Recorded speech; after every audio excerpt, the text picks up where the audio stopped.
Fala, meu caro cidadão de bem. Espero que esteja tudo bem com você e que as coisas estejam fluindo muito bem. Bora entender um pouquinho o que está acontecendo no Brasil. Vamos entender um pouquinho o que está rolando nessa segunda-feira. Hoje, dia 6 de janeiro, e tem muita coisa acontecendo. A gente vai falar ainda daquele caso do soldado. Dessa vez eu vou evitar falar o nome do país, tá? E não vou falar o nome dos grupos também, aqueles que tocam terror, não. Mas vocês vão entender o que eu vou falar. Porque ontem todos os meus vídeos foram desmonetizados, mas não importa. Ontem eu queria só passar a informação para vocês. Mas eu estou vendo um caminho que tá difícil. Toda vez que eu faço uma consulta no Google, só chega notícia progressista. Só chega notícia da esquerda. Se você der uma pesquisada no Google hoje, parece que o Brasil está às mil maravilhas, né? Você não consegue pegar as informações coerentes para poder trazer para vocês. Está difícil. Sem contar que ninguém está entregando o meu canal. É verdade. Muita gente está falando tem que ir lá e pesquisar porque não está sendo entregue o conteúdo do canal. Se você pesquisar no Google, então, cara, meu canal não aparece lá. Então, assim, algo de errado não está certo, né?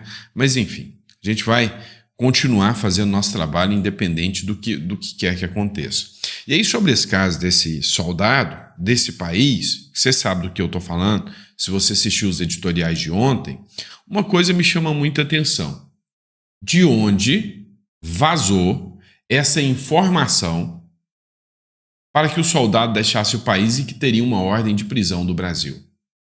Foi do Mossad, ou seja, o serviço de inteligência lá daquele país, da Terra Santa, ou foi do próprio governo Lula? Há suspeitas. E nós vamos falar sobre isso. Também vamos falar da Venezuela, né, que a batata do Maduro está assando.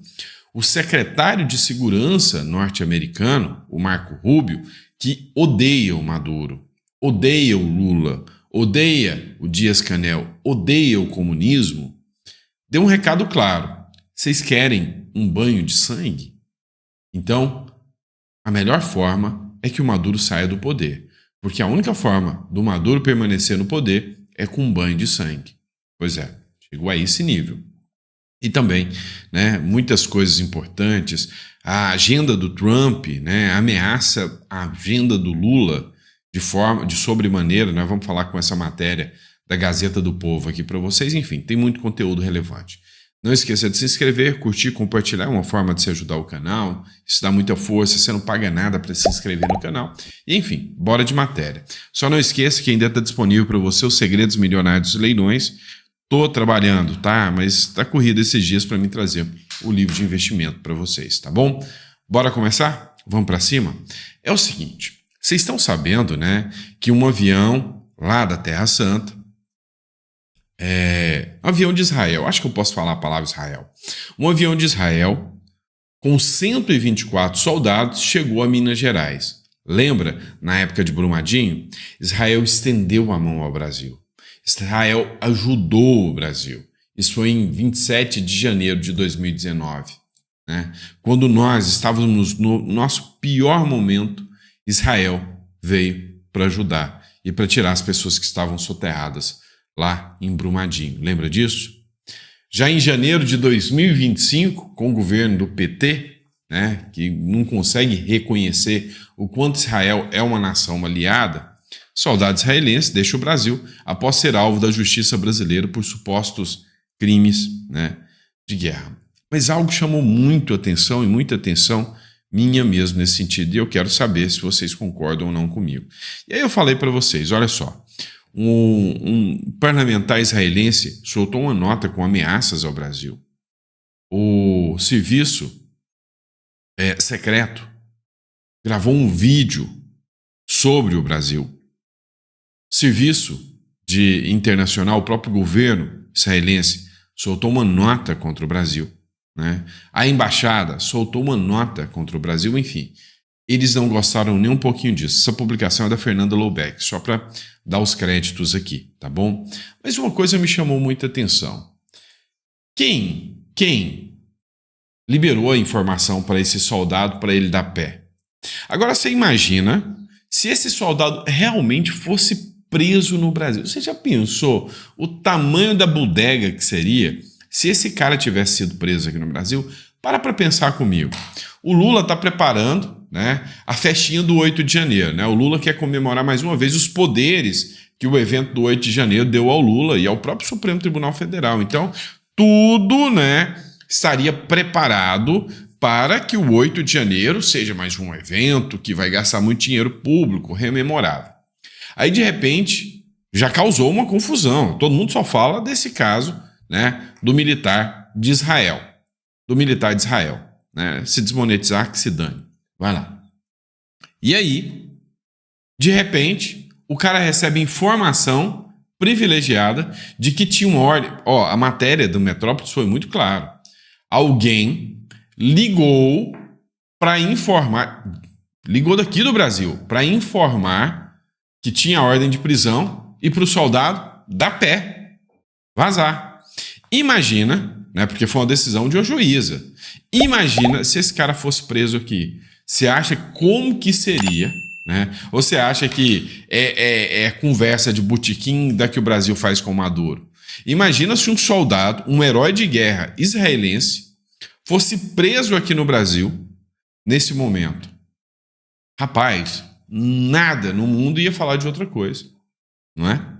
Então, situação tensa. E há quem diga aqui, né, inclusive foi até o Von Serran que chegou a comentar isso, há quem diga aqui que se houvesse a prisão, acabava o 8 de janeiro, tudo isso, essa discussão que o Lula quer levantar, e seria um ataque massivo contra o Lula, uma pressão total, né? Então, há quem diga que foi o próprio governo Lula que liberou a informação para o soldado, para que ele desse pé, para não atrapalhar os planos. Não sei se isso é verdade ou mentira, é uma mera especulação. Vamos lá, matéria do Conexão Política. Vamos falar do Maduro, né? É o seguinte, a gente sabe que o Maduro e o Lula são aliados. Quem dizia que isso era fake news, literalmente era quem estava fazendo fake news. Porque a gente sabe, sempre soube, e o Lula fez questão de provar isso depois. Tanto é que, né, o Maduro, ao estar aqui no Brasil, deveria ter sido preso, porque ele é um ditador. Ele é uma figura que viola todos os direitos humanos que você possa imaginar. E a esquerda está lá só lambendo, né? Governo tenta criar uma imagem de afastamento entre Maduro e Lula, mas posse do ditador contará com um representante brasileiro. O governo brasileiro tenta, né, criar uma imagem pública de que não, eu não sou tão chegado assim no Maduro, eu não sou tão próximo ao Maduro, e não vai na posse. Mas essa medida que o Donald Trump, da Colômbia, que o Lula tomou, de não comparecer e mandar só um representante, foi a mesma medida tomada pela Colômbia, outro esquerdista do caramba, o México, Bolívia. São os países de esquerda, nem o Chile, que tem o Boric, esquerdista, não reconheceu. Então, a medida deles foi, nenhum de nós líderes vamos lá, porque, sei não, acho que o Trump está querendo agir contra a Venezuela. Nós não vamos não, só manda um representante que aí não fica tão feio pra gente. Mas já ficou feio. Já provou que o Lula é Maduro, que Maduro é Lula. Ponto. Resolve o problema. O Edmundo Gonçalves, que é esse senhorzinho aqui, que na verdade ele não venceu a eleição. Quem venceu foi a Maria Corina. Ele só deu o seu nome à disposição. Vamos ser sinceros, né? Vamos ser hipócritas aqui não. Quem venceu foi a Maria Corina Machado, né? E ele foi o nome porque lá na Venezuela e todos os países que não são democráticos, os opositores ficam inelegíveis. Tiram todos os opositores do jogo. Foi o que aconteceu. A Maria Corina Machado, do nada, sem crime, se tornou inelegível. Típico de uma ditadura, né? Sem crime, deixa alguém inelegível. Pois é, foi o que aconteceu. Deixaram ele inelegível. Ela inelegível. Então, ela falou, então o meu candidato será uma outra senhora, né? Uma outra mulher chamada Corina. A Corina foi fazer a inscrição. O site estava fora do ar. E ela não conseguiu fazer a inscrição porque o site estava fora do ar. Democracia boa essa, né? Então, a Corina Machado era quem venceria o Maduro? Ficou inelegível. Aí ela falou, eu vou apoiar outra Maria Corina, outra Corina. A outra Corina foi fazer inscrição, o site está fora do ar. Não conseguiu fazer inscrição. E aí o Edmundo Gonçalves, ninguém nem lembrava quem era esse cara, um deputado, já tinha feito a inscrição, já era candidato. Aí Maria Corina ligou para ele e falou, eu tenho uma chance de vencer porque todo mundo odeia o Maduro. Quer concorrer no meu lugar? Ele, topo, tô dentro. E aí a Maria Corina, pimba, ganhou as eleições, tendo o Edmundo por procuração, porque quem ganhou foi ela. E aí, agora, ele fugiu para a Espanha, porque o Maduro ofereceu uma recompensa de $100 mil pela cabeça do Edmundo Gonçalves. Vivo ou morto, tá bom? Vivo ou morto. E aí, ele disse que vai voltar para a Venezuela para tomar posse. Só que tem um detalhe que chamou muita atenção. Antes de voltar para a Venezuela, porque tem um prêmio à cabeça do Edmundo Gonçalves, é óbvio que se ele pisar na Venezuela ele vai ser preso. O que chamou atenção? Antes de ir à posse, né, falar que vai dia 10 à posse, ele visitou a Argentina, foi recepcionado por milhares de venezuelanos lá e pelo presidente Milei, né, um gigante aqui da América Latina. Foi recepcionado pelo Lacalle Pou, matéria do El País, esse aqui. Lacalle Pou, né, presidente do Uruguai, ratificou que reconhece o González Urrutia como presidente eleito venezuelano e busca ter pontes com o Yamandu Orsi, né? O Yamandu Orsi é o próximo presidente, né? Então, que vai ser do Uruguai. Já falou que o Yamandu Orsi já reconheceu o Urrutia também, já rejeitou o Maduro, né? É uma esquerda moderada, próximo presidente. E aí, o Edmundo Gonçalves gravou um vídeo falando, olha, eu sou o presidente da Venezuela, eleito, legítimo, o povo demonstrou isso nas urnas, as atas foram demonstradas, o que o Maduro fez foi um golpe. Antes da eleição se encerrar, antes das atas serem apuradas, o Maduro já se declarou eleito, ou melhor, o Supremo da Venezuela declarou o Maduro eleito, ou seja, mostra que não teve nada de justo. Mas o que me chamou a atenção, como eu disse para vocês, antes de brotar lá na Venezuela, o Gonçalves foi num monte de país. Adivinha? Foi no Paraguai, no Uruguai, foi na Argentina.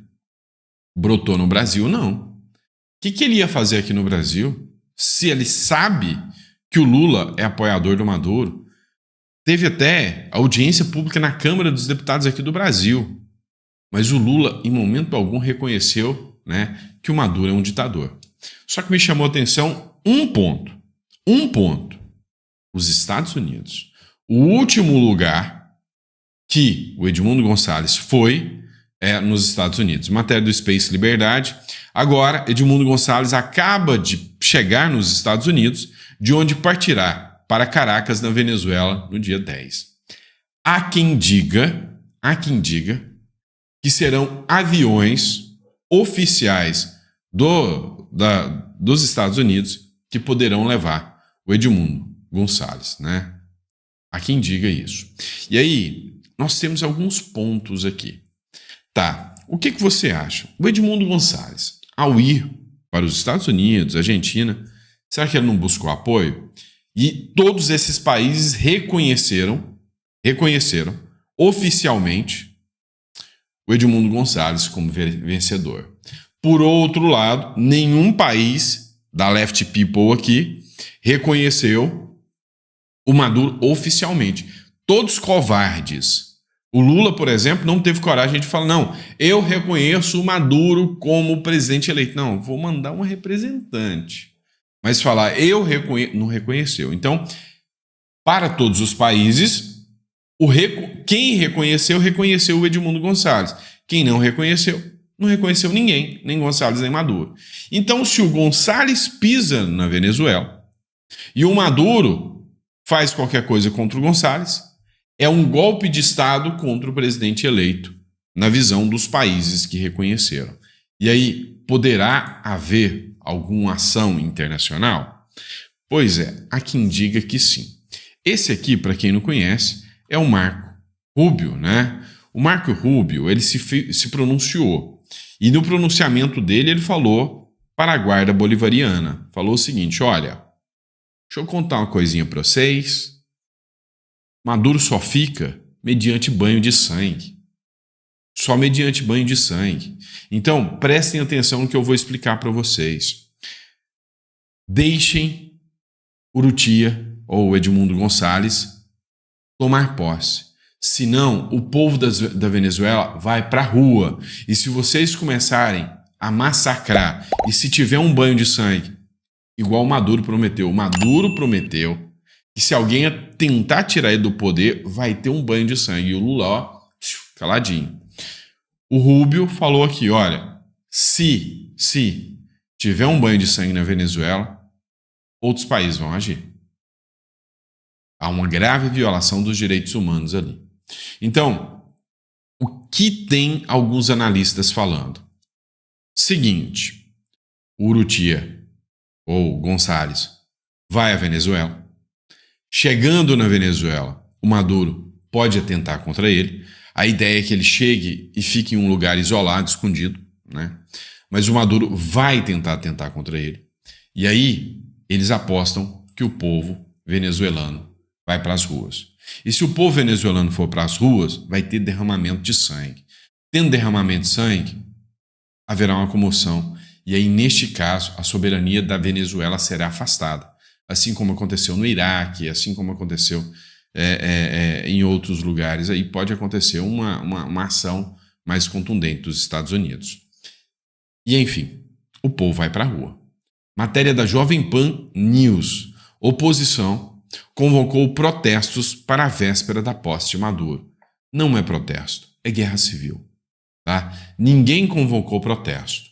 Usaram essa palavra para esconder a real situação da Venezuela. A oposição convocou guerra civil. Se acontecerem protestos no dia da posse do ditador, a Guarda Bolivariana e o Exército vai para massacrar as pessoas. Lembra daquela imagem de tanques de guerra passando em cima dos civis e a turminha aí da esquerda em silêncio, ninguém falando nada? Afinal, eram esquerdistas passando por cima de quem não queria esquerda. Lembra disso? Ninguém da esquerda falou nada daqueles tanques de guerra massacrando, sabe? Matando crianças, fazendo tudo aquilo. Lembra disso? Pois é, aconteceu na Venezuela, ninguém fez nada. Se o povo for para a rua, lá na Venezuela, vai ser uma guerra civil. E aí, os impactos disso são assustadores. A líder opositora Maria Corina Machado, presidente eleita da Venezuela, na figura do Urrutia, tá? Do Gonçalves lá, convocou no último domingo protestos para a próxima quinta-feira, dia 9, na Venezuela, véspera da posse do presidente Nicolás Maduro para seu terceiro mandato em meio a denúncias de fraude em sua reeleição. Abre aspas. Este dia ficará registrado para a história, como o dia que a Venezuela disse basta, afirma Maria Corina Machado em vídeo publicado nas redes sociais. A liberdade não se suplica, luta-se e conquista. Entenderam o recado? A liberdade não se suplica. Você não fica implorando pela liberdade. Você luta por ela e conquista. Então, luta é a convocação para a luta aqui, que pode se tornar uma verdadeira guerra civil, lá na Venezuela. Tá? E aí, nós vamos falar do Donald Trump, que é uma figura que está dando apoio a vários países, está demonstrando que a atuação dele internacional vai ser gigantesca, tá? Não vai ser um cara que não, vou cuidar aqui dos Estados Unidos, está tudo bem, não. Já está deixando o Lula desesperado, está deixando os esquerdistas desesperados, inclusive o Maduro, porque a atuação dele, né, está fazendo várias conexões. Olha só que legal, coisa que antes a direita não tinha. A esquerda se organizou, se articulou, criou o Foro de São Paulo, criou todos os mecanismos de corrupção, narcotráfico e todas as formas de autoritarismo para se perpetuar no poder. E alguns países foram exitosos com isso, como Venezuela, como a Nicarágua, como Cuba. E aqui no Brasil, passou raspando até que um impeachment aconteceu. E aí agora eles voltam para tentar o plano, mas não é fácil e macabro deles. E a última chance do Brasil respirar é agora. E o Donald Trump é um alento, né, para os brasileiros que estão preocupados com isso. Trump recebe Giorgia Meloni na Flórida. Trump está com uma ligação muito grande com a Meloni, com o Milley, com o Bukele. Ou seja, esses países de direita estão criando um núcleo e um foro de liberdade vai ser criado. Não tenham dúvidas. Um foro de liberdade ainda vai ser criado. Talvez nos Estados Unidos, talvez na Argentina. A gente imaginava, chegaram a falar no Foro de Brasília, tá? Que seria o Foro da Liberdade. A gente imaginava que o Brasil poderia ser protagonista nisso. Não foi. Há a grande possibilidade do Milley ser o protagonista nessa história e criar o Foro da Liberdade. Mas eu quis só mostrar para vocês que o Trump está muito mais antenado nas questões internacionais do que você possa imaginar. E aí o título aqui, né? Efeito Trump ameaça a agenda internacional do governo Lula. O Trump é uma ameaça para o governo Lula. Lula assume agora os BRICS, né? Com uma possibilidade de embate direto com o governo norte-americano. A chapa está esquentando do Lula, tá? O retorno de Donald Trump à Casa Branca é visto como um entrave internacional para os avanços de políticas sociais e ambientais. Especialistas ouvidos pelo Correio dizem que há um certo pessimismo sobre a continuidade e efetividade dos acordos multilaterais com o novo governo dos Estados Unidos. Em 2025, o Brasil será palco de discussões mundiais envolvendo questões centrais como o meio ambiente. Cara, eu não aguento o tamanho da hipocrisia da esquerda. O Brasil tem moral para discutir sobre meio ambiente depois de ser recorde de queimadas com esse governo que está aí? Depois da Marina Silva, ministra do meio ambiente, deixar recorde do século em queimadas? Vai ter a COP30. E a COP30, né, a Agenda 2030, seria a agenda que os esquerdistas achavam que iam dominar o mundo e não contavam com Donald Trump, não contavam com Milley, com a Meloni. Né? A Alemanha vai perder a esquerda. O Trudeau, ali, do Canadá, vai ter que renunciar, porque o povo canadense está tomando ódio da esquerda. A esquerda, aos poucos, está sendo, está sendo varrida, né? Vamos dizer que a quimioterapia está funcionando, né? O câncer chamado esquerda, aos poucos, com a mudança de mentalidade, está sendo eliminado nas urnas de forma consciente e de forma democrática, da forma que tem que ser. E aí, né, o Lula está na mão, porque ele achou que ia chegar, se tornar o grande líder, aquela figura que ia ser, eu serei o centro das atenções, se tornou um palhaço mundial que ninguém dá atenção para ele. Sinceramente, ninguém dá a mínima atenção. Só os resultados econômicos já colocaram o Lula, né, como um verdadeiro pateta. Né? Os outros países estão olhando para o Brasil e falando, nossa, olha que merda que fizeram. Né? Que pateta que está à frente da presidência do Brasil. Essa é a realidade. Né? Então, para quem achava que ia ser um ícone, um Nobel da Paz, não. É um ignóbil sem paz. Essa é a verdade. Tá bom? Obrigado, pessoal. Espero que vocês tenham gostado do nosso editorial. Daqui a pouquinho a gente está de volta com mais conteúdo para vocês. Fechou? Grande abraço e até a próxima.